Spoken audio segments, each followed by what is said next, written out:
Dieu existe-t-il? Si Dieu existe, ce n'est certainement pas comme un objet qui existe, parce que Dieu n'est pas d'ordre matériel, ce n'est pas une chose que l'on pourrait voir ou acheter ou mesurer ou dont on pourrait démontrer la présence dans ce monde. Dieu n'est pas de cet ordre-là, il est de l'ordre du métaphysique, donc l'existence n'est certainement pas le bon mot, en tout cas, qu'on peut lui appliquer. On pourrait dire peut-être que Dieu est. Maintenant, que Dieu est-il? Alors, si vous me dites que Dieu est un vieillard sur un nuage qui nous regarde d'en haut, non, ce Dieu-là, à mon avis, n'existe pas. Est-ce que Dieu serait quelqu'un qui nous juge pour envoyer les bons au paradis et les mauvais en enfer? Je ne crois pas non plus. Je ne crois pas que ça existe. Est-ce que Dieu serait une sorte de puissance magique capable d'empêcher les guerres, de faire des choses extraordinaires dans le monde si on lui demande poliment parce qu'on est bien fidèle à Jésus-Christ? Je ne crois pas non plus que cette réalité existe.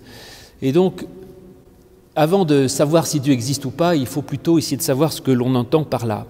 Et qu'effectivement, il y a plusieurs manières de le voir. Par exemple, on peut dire que d'une certaine façon, tout le monde croit en quelque chose et qu'on peut croire dans des valeurs, dans des idéaux, dans des choses qui orientent notre vie, que l'on croit fondamentalement vraies.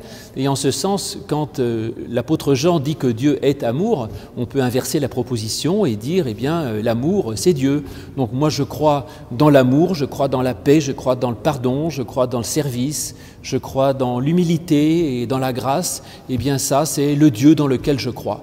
Autrement dit, nous avons tous quelque chose dans lequel on croit, et si on n'est pas allergique au mot Dieu, on peut très bien appeler ça Dieu, et évidemment qu'il faut croire en quelque chose et avoir un idéal, sinon eh bien, notre vie n'est orientée par rien.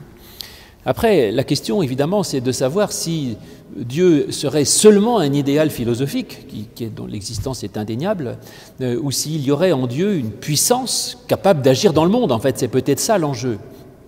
Alors là encore, c'est compliqué, parce que entre croire dans un Dieu qui crée le monde en 7 jours, ou un Dieu capable de bricoler les lois de la nature, de faire n'importe quoi dans le monde à son gré, et à l'extrême opposé, un Dieu qui est une puissance créatrice, une œuvre, un esprit qui pousse le monde à évoluer doucement et qui est un dynamisme créateur à l'œuvre depuis des milliards d'années, mais sans pour autant brutaliser le monde. Il y a une grande marge de manœuvre. Donc je crois, moi, qu'il y a un Dieu qui est à l'œuvre dans le monde, et même je crois que cette action est très lente, mais je crois qu'effectivement, il y a quelque chose. De toute façon, si le monde évolue, c'est qu'il y a une puissance évolutive dans le monde, et pourquoi ne pas l'appeler Dieu après tout? Maintenant, ce que j'expérimente moi, c'est que je crois aussi qu'il y a dans cette puissance quelque chose qui peut me transformer moi. Et là, il y a peut-être la chose la plus objective de la question, c'est la foi des croyants. Dans le monde entier, depuis le temps que l'homme est homme, eh bien, le sentiment religieux existe, c'est-à-dire ce sentiment qu'il y a quelque chose qui nous dépasse, qu'il y a une transcendance, qu'il y a un absolu, le sentiment d'une merveille plus grande que nous. Ce sentiment religieux est quelque chose d'universel.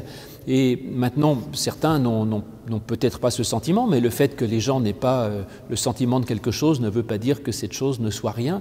Eh bien, je peux dire que Dieu, effectivement, est peut-être l'origine de ce sentiment-là. Alors maintenant, tous ceux qui expérimentent le religieux disent que ce qui ressemble le plus dans le panel des expériences humaines, c'est l'expérience interhumaine, c'est-à-dire la relation à l'autre et l'amour. Alors on parle de Dieu comme quelqu'un qui nous aime et que l'on aime, qui nous écoute et qui nous comprend.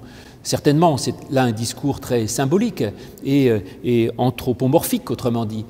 Donc il n'est pas absolument vrai, mais il correspond à l'expérimentation que moi j'en fais, c'est-à-dire que moi j'expérimente quelque chose de cet ordre-là dans ma foi, et ma foi est une réalité objective de ma vie et qui est fondamentalement positive. Donc oui, je dirais, Dieu est, évidemment, il est quelque chose qui, pour moi, est en relation avec l'Évangile, puisque je crois dans le Dieu de Jésus-Christ. Jésus-Christ nous dit, Dieu, il est amour, il est pardon, il est joie, il est paix. Eh bien, je crois là-dedans.